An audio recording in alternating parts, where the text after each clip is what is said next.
अस्सलाम वालेकुम। हमारे चैनल बिया और माला पर खुश आमदीद। अगर आप हमारे इस चैनल पर पहली दफ़ा आए हैं या आपने अभी तक सब्सक्राइब नहीं किया तो बिया और माला को सब्सक्राइब करना ना भूलिए। नई नवेली दुल्हन खौफजदा सी बरामदे में जहाँ की तहाँ खड़ी रह गई थी।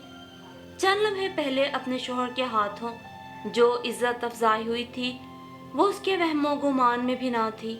लबों को कुचलते और आंखों के पानी को छलकाने से रोकती वो काबिले रहम नजर आ रही थी। मगर इस घर में इस वक्त उसका कोई हमदर्द मौजूद नहीं था। ये एक और तल्ख सच्चाई मुनकशिफ हुई थी उस पर। सभी अपने कामों में मगन लापरवाह उसकी कैफियत को नजरअंदाज किए हुए थे। रोना कमजोरी है और कमजोर को फिर हर कोई दबाता है। मुझे रोना नहीं, बिल्कुल नहीं। दिल ही दिल में उसने खुद को संभाला देने की कोशिश की थी और अपने जज्बात पे काबू पाते हुए चेहरा स्पार्ट बनाए वो सामने किचन की जानिब बढ़ गई थी। गो वहाँ उसे कोई काम नहीं करवाया जाना था मगर उसे तो कोई जाए पनाह चाहिए थी। किचन की खिड़की में से यूं ही उसकी नज़र बाहर जाते राहिल पे पड़ी तो चंद लम्हे पहले होने वाली बेइज्जती याद करके उसका गाल फिर से तिमतमा उठा। राहिल जो चंद लम्हे पेशतर नहा के निकला था अपने नए सफ़ेद कॉटन के शलवार में किसी को अजारबंद डालने को कह रहा था और शायद उसने किसी मसरूफ बहन को तीसरी बार मुतवज्जो किया था। इस सिलसिले में सीमा जो अपने कमरे में यूं ही बैठी थी राहिल की आवाज़ सुनकर जल्दी से बाहर निकली और साथ वाले बड़े कमरे में राहिल की सफ़ेद कलफज़दा कड़कड़ाती शलवार में अजारबंद डालने के लिए बढ़ी। उसे अजारबंद डालने के लिए कोई चीज़ नहीं मिली तो शलवार को हाथों में यूं ही पकड़े वो बरामदे में चली आई ताकि किसी से अजारबंद डालने के लिए कोई पेंसिल वगैरह पूछे। अभी वो इस सिलसिले में इधर उधर नज़र दौड़ा रही थी कि सामने सिंध में खड़े नहाए निखरे राहिल ने उसके करीब आकर गुस्से से झपट कर उसके हाथ से शलवार ले ली और उसकी बड़ी नंद को आवाज़ दी, राहिला आपा इसमें अजारबंद डाल दें और ज़रा जल्दी। आवाज़ में गुस्सा और सख्ती नुमाया था। आइंदा इस किस्म की हरकतें सबके सामने मत करना। इस घर में मेरी जवान जहान बिन ब्याही बहनें मौजूद हैं, क्या सोचेंगी वो ये सब देखकर। सख्त जहर लगते हैं इस किस्म के चौंचले मुझे, गुस्सीले लहजे में कह के वो अपने कमरे की जानिब बढ़ गया और सीमा इस अजीबो गरीब फरमान पर और राहिल की सोच पे हक्का बक्का खड़ी की खड़ी रह गई। और फिर चंद दिन बाद की ही बात है जब घर में उसके लिए एक और गलत फहमी पैदा हो गई। अल्लाह भाभी अपना शादी वाला एल्बम मुझे अपने कमरे से ला देना, मेरी दोस्त को जल्दी घर जाना है, वो सिर्फ एल्बम देखने के लिए रुकी हुई है। माँ पारा उसकी नंद ने तीसरी बार आके उस रोज उसे कहा। अब की दफ़ा उसका लहजा झिलाया हुआ था। अच्छा अच्छा ला देती हूँ। सीमा ने ठूस बैठे हुए तीसरी बार फिर यही जवाब दिया तो माँ पारा के चेहरे पे खफगी के तासुरात आ गए और वह वापस मुड़ गई। अगर देखा जाता तो माँ पारा हक बजानिब थी। 20-15 मिनट के दौरान वो अपनी नई नवेली भाभी को तीसरी बार ये बात कहने आई थी लेकिन वो असल बात से कतई ना वाकिफ थी कि आखिर सीमा अपने कमरे में जाकर एल्बम ला कर क्यों नहीं दे रही। सीमा अपनी बड़ी नंद के पास बरामदे की दीवार के साथ लगे सोफे पे बराजमान उनके दुपट्टे पे फ्रेम लगाए धागे से बेल बूटे बनाए जा रही थी। माह पारा के तीसरी बार कहने पर उसने सामने अपने कमरे की जानिब एक उचटती सी चोर नज़र डाली थी और फिर से सर झुका के फ्रेम के नीचे से सुई निकाल कर फूल बनाने में मसरूफ़ हो गई थी। लेकिन कुछ ही देर बाद वो छठ फ्रेम को सोफे पे रखे अपने कमरे की जानिब तेज़ी से बढ़ी थी क्योंकि राहिल अभी अभी कमरे से तैयार होकर बाहर निकल गया था। माहपारा ये एल्बम ले लो, उसने नरम लहजे में माहपारा को आवाज़ दी और उसके आने पर एल्बम उसकी जानिब बढ़ा दिया। रहने दे भाभी, अगर आप नहीं चाहती कि मेरी सहेली आपकी शादी की तस्वीरें देखे और आपको नज़र लग जाए। माहपारा ने नरूठे लहजे में एल्बम लेने से इनकार करते हुए कहा, गोया उसने अपनी तीसरी बार के कहने को भाभी पर जिताया। नहीं नहीं ऐसी कोई बात नहीं, वो बस। سیما ہکلا کے رہ گئی اور ماں پارا اس کے ہاتھ سے البم یوں لے کر گئی جیسے اس کی 7 پشتوں پر احسان کر ڈالا ہو۔ سیما تھکے سے انداز میں دوبارہ صوفے پہ آن بیٹھی۔ اب وہ ماں پارا کو کیا بتاتی کہ کل دوپہر کو راہیل جب کمرے میں لیٹا ہوا تھا اور وہ بھی باہر بیکار بیٹھی بیٹھی تھک گئی تھی، تانگ آ کر اپنے کمرے میں آرام کی غرض سے چلی آئی تھی، اور ابھی وہ بیڈ پر لیٹنے کے خیال سے بیٹھی ہی تھی کہ راہیل بدک کر بیڈ سے اٹھ بیٹھا تھا۔ تم یہاں کیا کر رہی ہو؟ باہر جا کر بیٹھو۔ راہیل کی بات نے اسے حیران ہی کر ڈالا تھا۔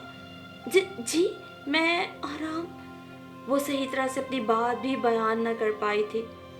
ایک تند و تیز اور غصیلے شوہر کا سامنا کرنا اور اسے سمجھنا کم از کم اس نازک کلی کو بے حد دشوار نظر آ رہا تھا، اسی لیے بس ادھورے لفظوں میں بول کے رہ گئی۔ دیکھو سیما، میری بات کو کان کھول کر اچھی طرح سے پہلی اور آخری بار سن لو اور سمجھ لو، میں بار بار ایک ہی بات دہرانے کا عادی نہیں ہوں۔ دیکھو سیما، تم اس گھر کی بڑی بہو بن کر آئی ہو، تم پر بہت سی ذمہ داریاں عائد ہوتی ہیں۔ ہمارے گھر کا ماحول بے حد سادہ ہے۔ بڑا بھائی ہونے کے ناطے میں ان پر خاصا روبدار تاثر رکھتا ہوں۔ مجھے اپنی ان 6 جوان بہنوں کو بیاہنا ہے۔ 2 تو مجھ سے بڑی ہیں، ان کی شادی کی عمر نکلی جا رہی ہے، اور ایسے میں اگر تم فلمی انداز اپناؤ گی تو ان کے دل و دماغ پہ بھی اثر پڑے گا۔ اس گھر کی یہ پہلی شادی ہے، ہمیں احتیاط پسند اور 100 طریقے سے ہی زندگی گزارنی ہے۔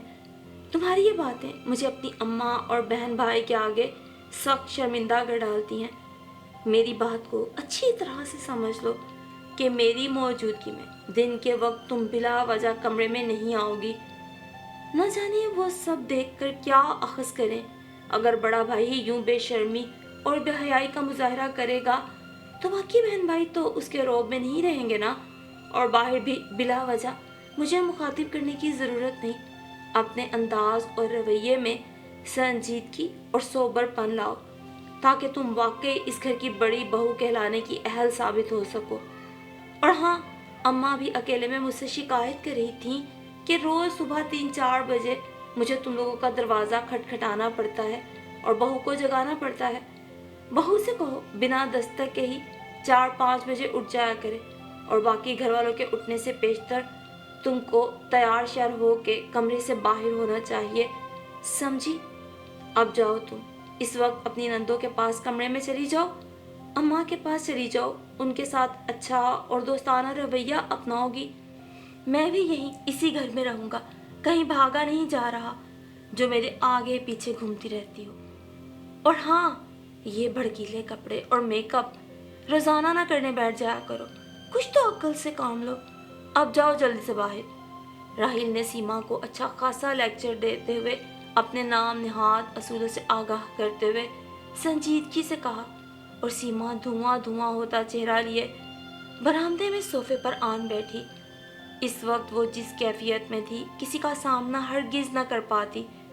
گرمی اپنے زوروں پہ تھی، سبھی اپنے اپنے کمروں میں کیلولا کر رہے تھے، اور وہ تپش زدہ برآمدے میں بس یوں ہی تنہا سر جھکائے بیٹھی تھی۔ دل بوجھل تھا، اور پھر ٹپ ٹپ کرتے آنسوؤں نے شاید اس کے اندر باہر کی جھلسا دینے والی تپش کو ختم کرنے کی کوشش کی تھی، لیکن اسے ادراک ہو چکا تھا کہ اسے تمام عمر اسی تپش میں سلگنا ہے، اور خاموشی سے۔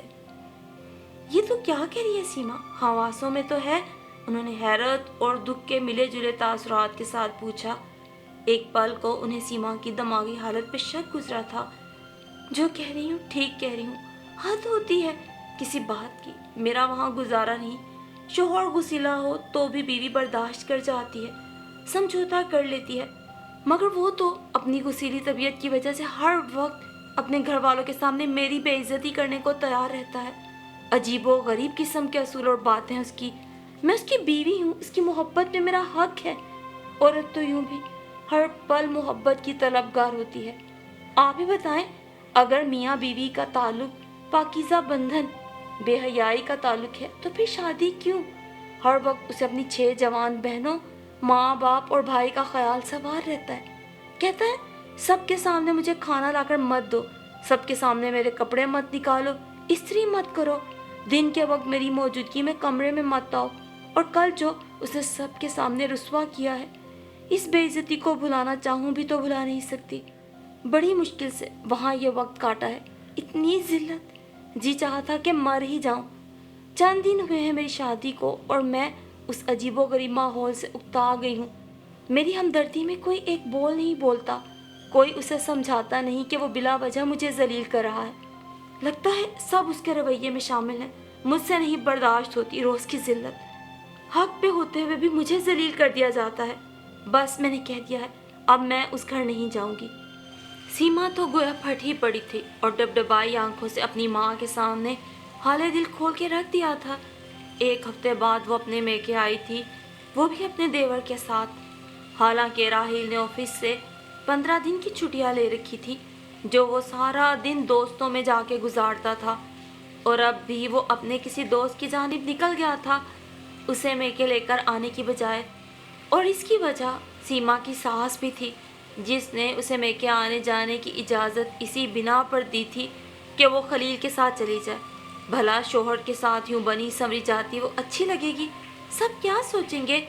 ये उसकी सास के नादिर ख्यालात थे, और जो उसने दबी जुबान में कहा कि वो सादा उलिये में चली जाती है, तो सास ने अपने बेटे की तरह कितने तल्ख लहजे में जवाब दिया था कि ए बहू, मेरा घर भरा पड़ा है, ऐसे में तुम फिल्मी हीरोइन बनी अपने शोहर के साथ मटकती हुई मेके जाती, क्या अच्छी लगोगी? हम जरा पुराने ख्यालात के लोग हैं, यहाँ लोग बातें बनाते हैं। आज तुम खलील के साथ चली जाओ, तुम्हारे मेके की गमी खुशी के मौके पे घड़ी दो घड़ी हो आया करेगा राहिल। उन्होंने गोया बात ही खत्म कर दी, और वो मजबूरन जलती भुनती नई नई मोटर बाइक सीखे खलंडरे से देवर के साथ पीछे बैठी बाइक पे रवाना हुई। सारे रास्ते उसकी जान हलक में अटकी रही और दिल अंदर से जलता रहा। क्या क्या ना सोचा था उसने कि राहिल के साथ पहली बार बाइक पर बैठेगी, कितना अच्छा लगेगा। वो कंधे पे हाथ रखेगी या फिर कमर से पकड़ेगी, और फिर सारे रास्ते वो छोटी छोटी हल्की फुल्की बातें करते रास्ता काटेंगे। लेकिन हुआ उसके बरक्स। खलील से ऊंची नीची गलियों में बाइक संभालना दुश्वार हो रहा था, और उसका नाजुक वजूद गिरने के ख्याल से खौफजदा। सीमा को दरवाजे के बाहर ही उतार कर खलील अपने एक दोस्त से मिलने रफू चक्कर हो गया, जो उसी मोहल्ले में रहता था। यकीनन ये भी उसकी माँ का हुक्म होगा। वो घर में दाखिल हुई तो अम्मा उस वक्त अकेली ही घर पे मौजूद थी। अब्बू तो जाहिर अपने ऑफिस गए हुए थे और छोटी बहनें स्कूल। लिहाजा सलाम दुआ के बाद उसे दिल खोल के बात करने का मौका मिल गया, और उसने वाज़ेह अल्फाज में कह दिया कि अब वो उस घर में नहीं जाएगी, जिसे सुनकर उसकी अम्मा हकीकी मायनों में परेशान हो उठी थी। लेकिन सीमा, इतनी सी बात पर तूने इतना बड़ा फैसला कर डाला? बेटा, मैं तुझे इतना कम अक्ल और बेसब्रा तो नहीं समझती थी। अभी तेरी शादी को 10 दिन भी नहीं हुए, तूने कौन सा उनका माहौल देख लिया और समझ लिया? वक्त लगेगा अभी तुझे उस माहौल में रचने बसने में, और तू इतनी जल्दी घबरा उठी। शाबाश है बेटा तुझ पे, और शाबाश है मेरी तरबियत पे। अम्मा, ये इतनी सी बात है, तुम ही बताओ। बिला वजह की पाबंदियाँ, अजीबो गरीब, जिनकी कोई वजह और तुक नहीं बनती, नाफिज किए गए नाम नेहाद असूल। ये मेरी शादी के अवलीन दिन है, हर लड़की की तरह खूबसूरत और उमंगों से भरे गुजारने वाले दिन। कल ही की बात सुन लो, फिर शायद तुम मेरी कैफियत को समझ जाओ। हमना और महापारा कौन मेहंदी लगा रही थी, मेरे भी हाथ पे लगाने लगी। मैंने अपनी छोटी नंद हमना से बस इतना कह दिया कि मेहंदी के डिज़ाइन के दरमियान बड़ा सा मेहंदी से आड़ बना दो। अभी उसने बनाया ही था कि राहिल ऊपर से आ गया। शायद उसने बात सुन ली थी। मेरी हथेली को देखा। ओह उफ अम्मा, तुम अंदाज़ा नहीं कर सकती उस शख्स ने मेरी सबकी मौजूदगी में कितनी बेइज्जती की। मुझे क्या कुछ ना सुनाया, कहने लगा कि मैं उसकी बहनों में बेहयाई फैला रही हूँ, ये फिल्मी अंदाज अपना कर उनके साफ और पाकीज़ा ख्यालात ख़राब कर रही हूँ। भला थर्ड क्लास बाजारी औरतों की तरह मुझे हाथ पर आड़ लिखवाने की क्या ज़रूरत थी? इतना तूफान खड़ा किया उसने इस बात पर, और रोल फोल बकता गुस्से से बाहर निकल गया। बाद में मेरी सास ने भी मुझे ही मुर्दे इल्ज़ाम ठहराया कि जब तुम्हारा शोहर ये बातें पसंद नहीं करता तो क्यों करती हो। काश अम्मा, मैं उसी वक्त मर जाती। इतना कहकर सीमा सिसक उठी। कल के वाक़े से उसका दिल फोड़े की मानिंद हुआ था। अम्मा ने ठंडी आह भरी उसे कुछ देर रोने दिया और फिर अपनी बात का आगाज किया। ये इतनी सी बात है सीमा, अगर तू हर मुश्किल और बात को इतना सा बनाए रखेगी तो वो इतनी सी ही रहेगी। मैं मानती हूँ कि राहिल का रवैया तेरे साथ ठीक नहीं, गलत कर रहा है, और ये सब वो अपनी माँ की शह पे कर रहा है, ये भी जान गई हूँ मैं। लेकिन सीमा, वो अपने बड़े और कमाऊ पुत्र जो घर का अकेला खुद कफील है उससे अपने काबू में रखना चाहती हैं, और ऊपर से 6 सिलें धरी हैं उसके सीने पे। 2 बड़ी की तो शादी की उम्र निकली जा रही है, ऐसे में भाई की शादी उनसे पहले, और भाई अगर अपनी नई नवेली बीवी की मोहब्बत में पूर डूब गया, समझो उस औरत की नाव भी डूब गई। इन्हीं खदशात की वजह से वो ये सब कर रही हैं तेरे साथ। और तो अम्मा, हमने तो नहीं कहा था ना पहली 2 बहनों को छोड़ के राहिल अपनी शादी रचाएं। उन्हीं लोगों को शादी की जल्दी थी, तब उन्हें ये सारे खदशात नजर नहीं आए। सीमा ने माँ की बात काटते हुए तेजी से जवाब दिया। इंसान हालात के देखते हुए डर जाता है और फिर गलत फैसले कर डालता है, और फिर उन्हीं गलत फैसलों को दुरुस्त रखने के लिए मजीद गलत अमल करता जाता है। पिछले दिनों तेरी सास का टाइफाइड बिगड़ गया, बेचारी डर गई, इसलिए पहले लाडले और बड़े बेटे के सर पे सेहरे के फूल खिलाने की जल्दी पड़ गई, ताकि वो ये खुशी देख कर ही जाए। और उनकी जल्दी के आगे हमें भी जैसे तैसे तुम्हारी शादी निपटाना पड़ी। अम्मा ने सीने से सांस खारिज करते हुए तजिया बयान किया। यही तो बात है अम्मा, जो मेरी समझ में नहीं आती। उन्होंने खुद ही शादी की जल्दी मचाई, दिन रात के फेरे लिए हमारे घर के, हालांकि अभी रिश्ता तय किए सिर्फ 6 माह भी ना गुजरे थे। अब्बू को कर्ज उठा के मेरी शादी करना पड़ी। खुद वो बड़े अरमानों से मुझे ब्याह कर ले गई हैं, और अब खुद ही गोया मेरी सबसे बड़ी दुश्मन बन बैठी हैं। शादी की पहली रात को राहिल को आधी रात तक अपने पास बिठाए, न जाने मेरे बारे में क्या पटियां पढ़ाई कि उनके मिजाज मेरे लिए हर वक्त बरहम ही रहते हैं, और रोज़ रात को वो 2-3 घंटे अपनी अम्मा के पास बैठते हैं। तब मुझे इजाज़त होती है कि नींद आई है तो मैं अपने कमरे में जाकर सो जाऊं, ताकि मेरे पीछे वो अच्छी तरह से उनका दिलो दिमाग मेरे खिलाफ कर सके। अम्मा, मुझे दुख देता है उनका रवैया। बस मोहब्बत के चंद बोल और चंद लम्हे वो उस वक्त मुझे दान करते हैं जब उन्हें मेरी ज़रूरत महसूस होती है। इसके अलावा तो वो हर वक्त तू कौन मैं कौन की तफसीर बने रहते हैं। अभी तो इस नए नवेले बंधन और ज़िंदगी की इस बड़ी तब्दीली को मुझे आराम से मोहब्बत से समझने और समझाने की ज़रूरत है। मगर वो तो बस अम्मा, मुझसे ये जिल्लत बर्दाश्त नहीं होती, मैंने कह दिया। सीमा दुख से बोलती एक बार फिर बिदक गई। तू क्या समझती है इस तरह से सुखी हो जाएगी, तेरी ज़िंदगी आसान हो जाएगी, हर मुश्किल ख़त्म हो जाएगी? अरे कमबख्त, नहीं, बल्कि अपने साथ हमारी ज़िंदगी भी अजीरन कर डालेगी। ज़रा अक्ल से काम ले, सोच ज़रा। बस 1 हफ्ते की ब्याही दुल्हन नाराज़ होके मैं क्या बैठी तो लोग तुझ में ही खराबियां ढूंढ लेंगे। लो जी, शोहर गुस्सीला है, सास जालिम, घर वालों का रवैया अच्छा नहीं, बस इतनी सी बात पे अपना घर छोड़ आई है। ये तो सभी के साथ होता है। यकीनन ये खुद किरदार की अच्छी ना होगी, लड़की का शादी से पहले का कोई चक्कर चल रहा होगा, ससुराल वालों को गुन सुन हो गई होगी, तभी तो घर से बाहर निकाल किया, ये कहेगी दुनिया।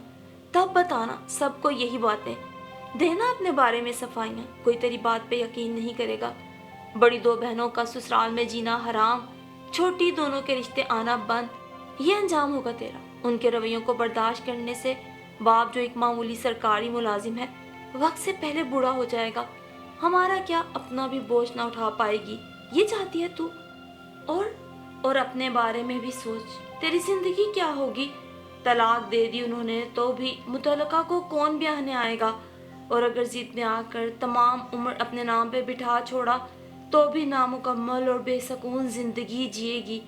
अम्मा ने गुस्से में आते हुए अच्छा खासा उसे लताड़ते हुए तल्ख हकीकत तलख लहजे में बयान कर डाली, और सीमा जो फटी आंखों से अम्मा को बोलते सुन रही थी यकदम रो ही पड़ी। रो ले, जी को हल्का कर ले, जब जी बहुत भर जाएगा तो आकर जी हल्का कर लिया करना। मेरे बच्चे, अब तुझे वहीं रहना है, वही तेरा असली घर है। कभी तो तेरी हैसियत को माना जाएगा, तुझे उनके रवैये को समझना है, समझौता करना है। समझ ले कि तू उनके घर ही पैदा हुई है और वहीं मरना है। बस बेटा, हौसले के साथ, सब्र के साथ, इस्तेकामत के साथ वक्त काट। मुझे यकीन है वक्त के साथ साथ राहिल का रवैया तेरे साथ अच्छा हो जाएगा। آخر تو اس کی بیوی ہے، اس حقیقت سے انکار تو نہیں۔ اسے تیری خدمت، تیری اطاعت، تیرا صبر، وہ جیسا کہتا ہے ویسا ہی کر۔ تو خود کو چکنی گندھی مٹی سمجھ لے جسے کمہار اپنی مرضی سے کوئی بھی شکل دے ڈالے، خود کو صبر کی بھٹی میں جلا کے کندن کرے۔ میری بچی، یہ اتنی بڑی اور مشکل بات نہیں، بس ہمت کر، اپنی زندگی کو سہل کرنے کے لیے زندگی کے اس دشوار دور کو حوصلے سے گزار۔ میری بچی، میری بات کو سمجھ، سوچ، میں تیری ماں ہوں، تیرا سارا دکھ سمجھ گئی ہوں، اور مجھے ہی تجھے غلط اور درست کا بتانا ہے۔ وہ جس بات پہ غصہ کرتا ہے اسے چھوڑ دے، کبھی بھی اسے غصہ کرتے ہوئے پلٹ کر جواب نہ دینا۔ غصے میں اور طیش میں آئے مرد پر بیوی کا جواب مٹی کے تیل کا کام کرتا ہے، اور تجھے خود کو اس آگ سے بچا کر رکھنا ہے جو تجھے جلا کے راکھ کر دے۔ اماں نے نرم لہجے میں سیما کو نصیحت کی تھی۔ اس روز سیما ماں کی دیر تک سمجھائی جانے والی باتوں کی پوٹلی باندھ کر اٹھی، اور پھر اس نے اپنی موجودہ زندگی سے سمجھوتا کر ڈالا، ہر جائز خواہش کو دبا ڈالا۔ وہ جو کبھی سوچتی تھی کہ آج راحیل واپسی پر اس کے لیے گجرے لائے، سارا دن باورچی خانے میں محنت سے پکائے لذیذ کھانے کا کوئی تعریفی جملہ سننے کو ملے، ہر وقت صاف ستھرے دھلے دھلائے استری شدہ کپڑے، ہر طرح کا آرام، تمام گھر والوں کا کام وہ بھاگ بھاگ کے کرتی، مگر بدلے میں کوئی توصیفی جملہ، کوئی اچھی بات سننے کی خواہش آخرکار آہستہ آہستہ ختم کرنے کی کوشش اس نے کی۔ لیکن یہ سب اتنا آسان بھی نہ ہوتا۔ میکے جانے کی زیادہ اجازت نہ تھی، راحیل تو بہت ہی کام گیا، بس گھڑی دو گھڑی کے لیے، وہ بھی جب سیما کی دونوں چھوٹی بہنوں کی شادی تھی۔ کسی نے بھی اس گھر کا فرد ہونے کی ذمہ داری نہ نبھائی۔ اس نے اپنے بڑے دو بہنوئیوں کو خوش اخلاقی سے کام کرتے حسرت سے دیکھا تھا اور سوچتی رہ گئی۔ اس طرح عید کے تہوار پر بھی نہ اس نے فرمائش کی، نہ کبھی راحیل نے اپنی مرضی سے اس کے لیے شاپنگ کی۔ ساس نے ضروری سمجھا تو کپڑے خرید دیے، کب کی ٹوٹی چپل کی جگہ سستی چپل لے کر دے گئی۔ بڑی دونوں نندوں کی شادی پر اس نے جہیز اور بری کے کپڑے ہی زیب تن کیے، حالانکہ باقی سب کے نئے سوٹ بنے، وہ بھی راحیل کی تنخواہ میں سے ہی۔ اور پھر نندیں شادی کے بعد اپنے شوہروں کے ساتھ سجی سنوری آئے دن اٹھلاتی ہوئی آ جاتی، تب اس کی ساس اور شوہر کے وہ تمام اصول جو سیما پہ لاگو ہوتے تھے نہ جانے کہاں جا سوتے، اور وہ اس کے نو بیاہتا دنوں کی حسرت بھری یادوں کو تازہ کر جاتی۔ زخم پر آئے کرنٹ اکھڑ کر پھر سے ٹیسے دینے لگتے، اور وہ اپنے آنسو دباتی رہ جاتی۔ راحیل جب بھی اس پر اپنی محبت کی شدت بھرے جذبات نچھاور کرتا، اسے عجیب سی بے چینی میں مبتلا کر ڈالتا۔ خود تو وہ پرسکون ہو کے سو جاتا، مگر سیما ساری رات بے چینی سے گزارتی، اپنی کم مائگی سے رلا ڈالتی، اور تنہائی میں چپکے سے آنسو بہانے کے علاوہ اس کے پاس کوئی چارہ نہ بچتا۔ بس پھر وقت کا کام ہے گزرنا، سو گزرتا چلا گیا۔ آنے والے وقت نے اس کی جھولی میں دو بچوں کا اضافہ کیا تھا، ایک بیٹا اور ایک بیٹی۔ دو بچے اس کی خوراک کی کمی، بے حد تھکن اور ٹینشنز کے باعث اس کی گود میں آنکھ کھولنے سے پہلے ہی اس دنیا سے چلے گئے۔ ساس نے اس پر بھی اس کی لاپرواہی کو ہی الزام دیا۔ شوہر نے ڈھنگ سے ہمدردی کے بول ادا نہ کیے، کجا اس کا خیال رکھنا۔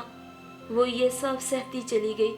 اب وہ ایک خاموش، روکھے، مرجھائے چہرے والی بے رونق عورت کا روپ دھار چکی تھی، اپنی عمر سے 4-5 سال بڑی ہی نظر آتی تھی۔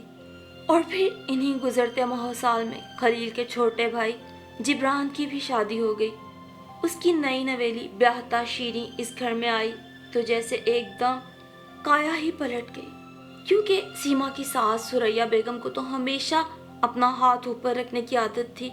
ان کا جو رویہ سیما کے ساتھ تھا وہی کچھ انہوں نے شیریں کے ساتھ بھی کرنا شروع کر دیا۔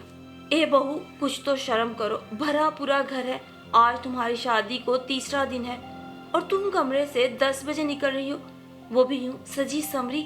میری ساس ہوتی تو کب سے چٹیا سے پکڑ کر اس گھر سے چلتا کرتی۔ تو آپ اپنی ساس کا بدلہ مجھ سے کیوں لے رہی ہیں؟ خلاف توقع آگے سے جواب پٹاخ سے اور بغیر لحاظ کیے دیا گیا، اور وہ تو اپنی جگہ پر ساکن بیٹھی رہ گئی۔ کیا بکواس کر رہی ہو؟ بڑوں سے بات کرنے کی تمیز نہیں ہے؟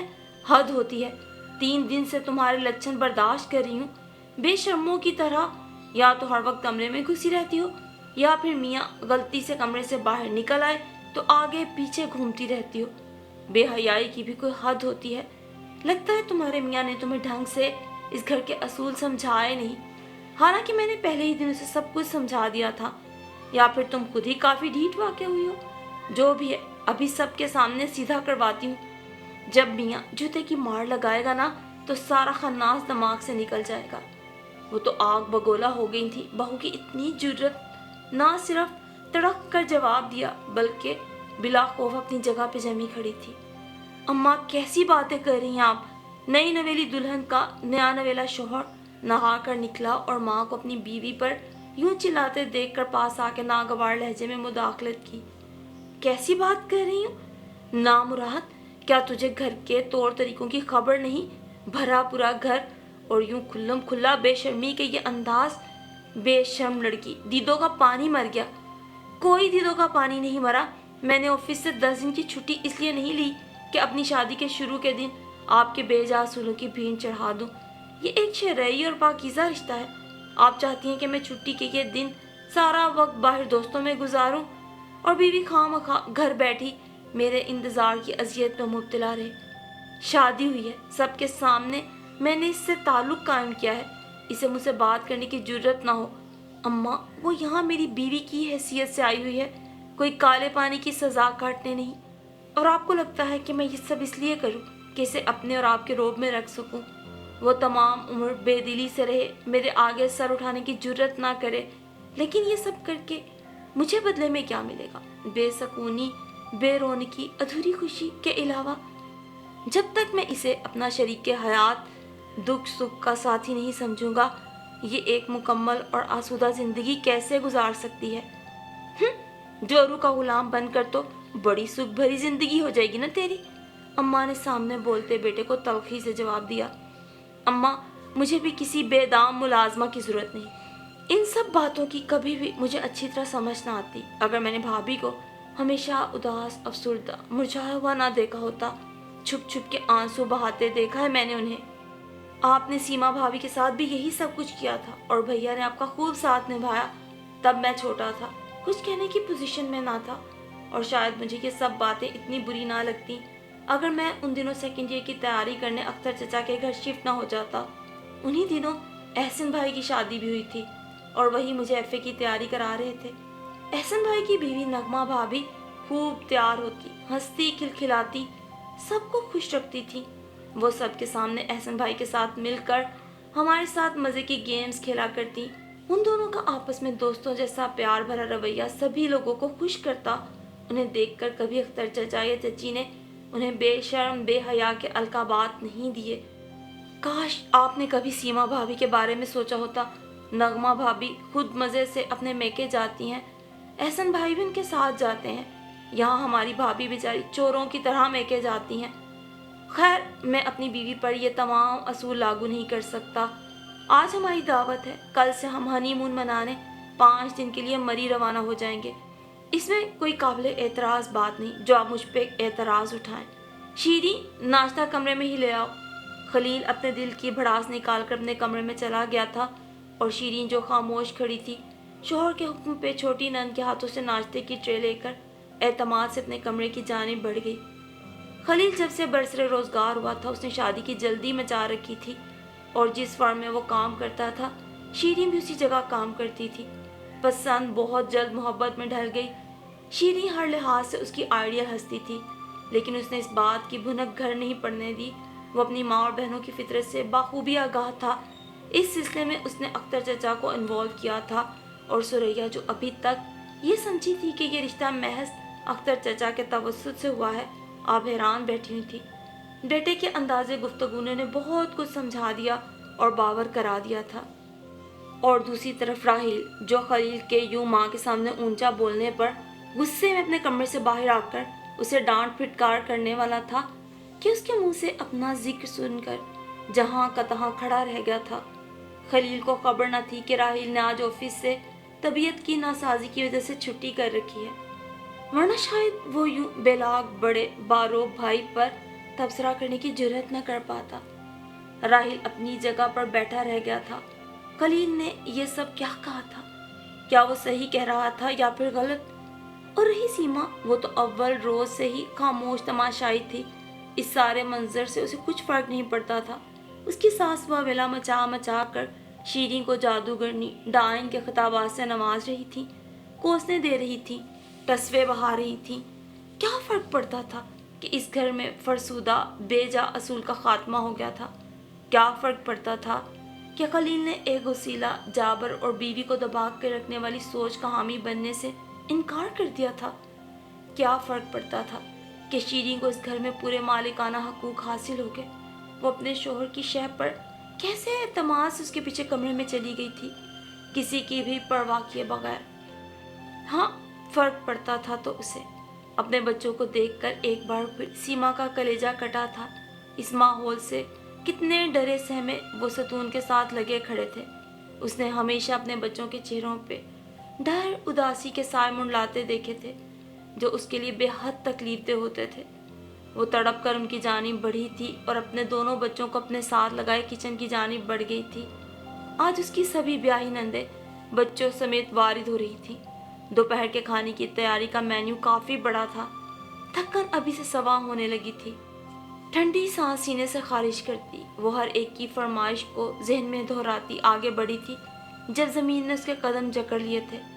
ऐसे वहम उसे न जाने ज़िंदगी में कितनी बार हुए थे। भाई सीमा, कब से आवाज़ें दे रहा हूँ, सुन क्यों नहीं रही हो भाई? आज मैंने ऑफिस से छुट्टी इसलिए की है कि बच्चों की स्कूल से छुट्टियाँ चल रही हैं, तो आज हम इन्हें इनके नाना नानी से जाकर मिलवा लाएं और फिर शाम को पार्क चलेंगे। मैंने गुड़िया से वादा किया था। कितना अजीब लग रहा था ये शख्स, इतने आराम से और इतना बोलता हुआ। सीमा ने मुड़कर बेयकीनी से राहिल को देखा। उसे अपने हवास गुम होते महसूस हुए। शायद ये मर्द की कैफियत तारी थी उस पर। जी चाहा यहीं पे सजदा रेज हो जाए। राहिल, अम्मा ने दबंग और तंबीही अंदाज में राहिल को पुकारा। जी अम्मा, आज तुम्हारी बहनें आ रही हैं, खाना वगैरह पकना है उनके लिए। कोई बात नहीं अम्मा, वो तो आती रहती हैं। नाजिया और शाजिया है घर पर, वो देख लेंगी सब कुछ। हम लोग भी जल्दी आने की कोशिश करेंगे। चलो सीमा, फटाफट तैयार हो जाओ, मैंने बच्चों से वादा किया हुआ है। सीमा, जिसकी आंखों में खुशी के, तशक्कुर और हैरत के आंसू झिलमिला रहे थे, अपने दोनों बच्चों का हाथ थामे पहली बार एतमाद से अपने कमरे की जानिब बढ़ी, जबकि उसके बच्चे अपने बाप का नरम कू रवैया देखकर खिल उठे थे। सीमा ने आगे बढ़ते हुए खलील के बंद कमरे की जानिब तशक्कुर और एहसान मंदी की नज़र डालना न भूली। अम्मा तो इस काया पलट पे शौक बैठी रह गई। एक जाबिर हाकिम ये कभी नहीं जान पाता कि उसकी अजारादारी और हुकूमत सिर्फ किसी की मजबूरी और बेबसी पर है। दिलों पे हुकूमत करने वाले हमेशा फातेह और हुकूमत करने वाले रहते हैं। और उस रोज़ राहिल ने बहुत बेबसी से अपनी माँ से कहा था, अम्मा, मैं आज भी आपका फर्माबरदार बेटा हूँ, आपकी खिदमत में कभी कोताही नहीं बरतूंगा। ये मेरा आपसे वादा है। मैं इस घर का बड़ा हूँ और अपनी तमाम जिम्मेदारियों से बचपन से ही आगाह हूँ और मरते दम तक निभाऊंगा। लेकिन अम्मा, मुझसे कोताही हुई है। मैंने एक रिश्ते को एहतराम दिया, ना वो हकूक जिसकी वो हकदार थी। उस रोज़ खलील की बातों ने मेरे आगे आ गई के दर खोल दिए, मेरे सामने आईना रख दिया और मैं डर गया हूँ अम्मा, अपनी सूरत देखकर।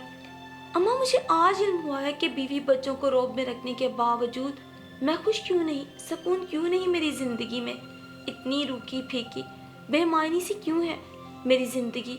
मेरे बच्चे मुझे घर आते देखकर मुझसे दौड़कर लिपटने की बजाय अपनी माँ के पल्लू में क्यों छुपने लगते हैं। मेरी आमद पर बीवी स्पार्ट चेहरा लिए क्यों घूमती रहती है। जाने अनजाने में मुझसे बहुत ज़्यादती हो गई है। इसका इदराक चंद सालों से मुझे हो रहा था, मगर अपनी मर्दानगी के आगे इसका इकरार करने से मैं गुरेज़ां था और यही मेरी ज़िंदगी की खुशियों में सबसे बड़ी रुकावट थी। राहिल ने नदामत, अफसोस के मिले जुले तासुरात समेत अम्मा के पास बैठते हुए कहा और अपनी बात मुकम्मल करके वो उठ खड़े हुए, मुंह मोड़े खफा अम्मा पर एक नज़र डाली और अपने कमरे की जानिब बढ़ गए। उन्हें यकीन था कि बहुत जल्द उनकी माँ भी इस खुशगवार तब्दीली को कबूल कर ही लेगी। दूसरी तरफ सुरैया खातून अपनी जगह गंग सी इस काया पलट पे बैठी रह गई थी। उनके अपने बेटों ने ही गोया उनके फरसुदा नाम नेहाद असूलों का तख्त उलट डाला था। मुनकिर हो गए थे वो। ظلم اور جبر کرنے سے کمزور اور بے بس وجودوں پر۔ وہ سمجھ نہ پا رہی تھی کہ ان کی بڑی بہو کی زندگی میں جو امید بہار در آئی ہے، اس پر انہیں خوش ہونا چاہیے یا کہ غمگین۔ آخر یہ انقلاب ان پر اور ان کی بیٹیوں پر اچھے اثرات تو چھوڑنے والا نہیں۔ دل کے خدشے نے انہیں ستایا تھا۔ اس روز راحیل کے ساتھ بائک پہ بیٹھی سیما اپنے بچوں سمیت بے حد خوش اور شاداں تھی۔ راحیل نے کمرے میں آ کے اسے معافی مانگنی چاہی تو اس نے تڑپ کے انہیں روک دیا تھا۔ الٹا اس نے راحیل کو اس بات کی یقین دہانی کرا دی تھی کہ وہ اماں جی کی خدمت سے کبھی کوتاہی نہیں برتے گی۔ راحیل کو اپنی ماں اور بہنوں کے سلسلے میں اس سے کوئی شکایت نہیں ہوگی۔ اس کا اعتماد اور پیار ہمیشہ قائم رکھنے کے لیے وہ کبھی اپنی ذمہ داریوں سے کوتاہی نہیں برتے گی۔ اس کا ارادہ وہ دل میں مصمم کر بھی چکی تھی۔ دوسری طرف راحیل بھی اپنی شریک حیات کی اس ایک اور خوبی پر رب کا دل سے شکر گزار ہوا تھا۔ سچ کہتے ہیں انقلاب کبھی اچانک اور یکدم نہیں آتا، اس کے پیچھے برسوں کی خاموش تبدیلی کار فرما ہوتی ہے۔ چند ماہ بیشتر کی بات ہے، راحیل کا ایکسیڈنٹ ہوا تھا۔ ایک ٹانگ میں فریکچر آیا، دوسری بھی بہت سی چوٹیں لگی تھیں۔ تب سیما سے اس کے اتنے اچھے تعلقات نہ تھے۔ البتہ سیما نے دن رات اپنے آرام کی پرواہ کیے بغیر راحیل کی خدمت کی تھی۔ اس کے سکھ چین کے لیے اس نے یکسر اپنے وجود کو فراموش کر ڈالا تھا۔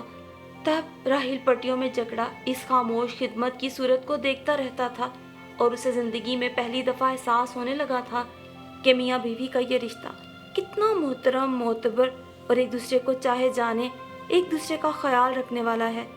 اس کی بہنیں بھی گھڑی دو گھڑی اس کی عیادت کو آتی۔ اماں بڑھاپے کی وجہ سے اس کی تیمارداری سے قاصر تھیں۔ تب یہی نصف بہتر تھی جو اس کے وجود کا واقعی آدھا حصہ بن گئی۔ اس کے درد خود لے ڈالے، اسے واقعی سکھ دینا چاہتی تھی۔ بس شاید اعتراف کی گھڑی آ جائی تھی۔ تب راحیل نے بھی بہت ہمت کر کے اپنے ارد گرد اندیکھی فضول سوچوں کی زنجیروں کو توڑتے ہوئے اعتراف محبت کر ڈالا تھا اور برسوں کی بے سکونی سے نجات حاصل کر لی تھی۔ بچے بھی اپنے ماں باپ کو پہلی بار ایک ساتھ یوں خوش دیکھ کر بے حد خوش تھے۔ دوسری طرف سیما کے بوڑھے ماں باپ پہلی بار بیٹی کے چہرے پہ سچی خوشی کے رنگ دیکھ کر رب کے آگے شکر گزار تھے۔ پہلی بار داماد ان کے ساتھ ہنس کر بات کر رہا تھا۔ بچوں نے اس روز پارک خوب انجوائے کیا اور واپسی پر راحیل نے بچوں کو بازار سے کھلونے اور سیما کو کانچ کی چوڑیاں دلائیں تاکہ اب زندگی بھر اس کی سونی کلائیاں ان کی صدا سے گونجتی رہیں۔ سیما جذبات سے مغلوب چپ ہو کر شوہر کی مہربانیاں دیکھتی رہی۔ دل کو دھڑکا تھا، ڈر تھا کہ کہیں یہ سب وقتی نہ ہو، راحیل پھر اپنی پہلی جون میں نہ لوٹ آئے۔ آخر سب کچھ ایک دم ختم اور تبدیل تو نہیں ہو سکتا۔ وہ مسکراتے ہوئے ڈر رہی تھی کہ کہیں اس کی خوشیوں کو اس کی نظر نہ لگ جائے۔ پھر رات میں گھر واپس آ کر سیما کاموں سے فارغ ہو کر جب کمرے میں آئی تو راحیل کو جاگتے پا کے حیران رہ گئی۔ وہ جو چند لمحے بیشتر اماں اور نندوں کے ناراض رویے پہ چپ سی تھی، راحیل کو ہاتھوں میں کون مہندی پکڑے بیڈ پہ اس کے انتظار میں جاگتے دیکھ کر حیران ہوئی۔ آپ ابھی تک سوئے نہیں؟ نہیں، تمہارا انتظار کر رہا تھا تاکہ میں خود اپنے ہاتھوں سے تمہارے ہاتھوں پہ مہندی کا رنگ سجا سکوں۔ میں نے کبھی تمہارے ہاتھوں پہ مہندی لگی نہیں دیکھی، گو کہ مجھے اچھی مہندی تو نہیں لگانا آتی، مگر جی چاہا کہ خود۔ راحیل نے کسی تلخ یاد کو دل میں دباتے آخر میں تعصب اور شرمندگی سے کہنا چاہا، جبکہ سیما نے بنا کچھ کہے مسکراتے ہوئے دائیں ہتھیلی اس کے آگے کر دی اور راحیل نے خوش ہوتے ہوئے عجیب و غریب بیل بوٹے بناتے ہوئے ہتھیلی کے درمیان میں بڑا سا آڑ بنا ڈالا اور سیما نے بڑی محبت سے ہتھیلی کو ناک کے قریب جا کے سونگھا۔ ایک اطمینان اور تشکر کا احساس مہندی کی خوشبو کے ساتھ اس کی سانسوں میں رچ بس گیا۔ اسے یقین سا آنے لگا کہ مہندی کا یہ رنگ اس کی آئندہ زندگی کی خوشیوں کا ضامن بن کر اس کی ہتھیلی پہ سدا جگمگاتا رہے گا۔ اور آج وہ دل سے اس بات کی معترف تھی کہ زندگی میں خوشیاں، رنگ، بہاریں یوں ہی نہیں آ جایا کرتی، بلکہ سالوں کی قربانی، محنت، صبر اور دعاؤں کے بعد ہی بہاروں کے یہ دن دیکھنا نصیب ہوا کرتے ہیں۔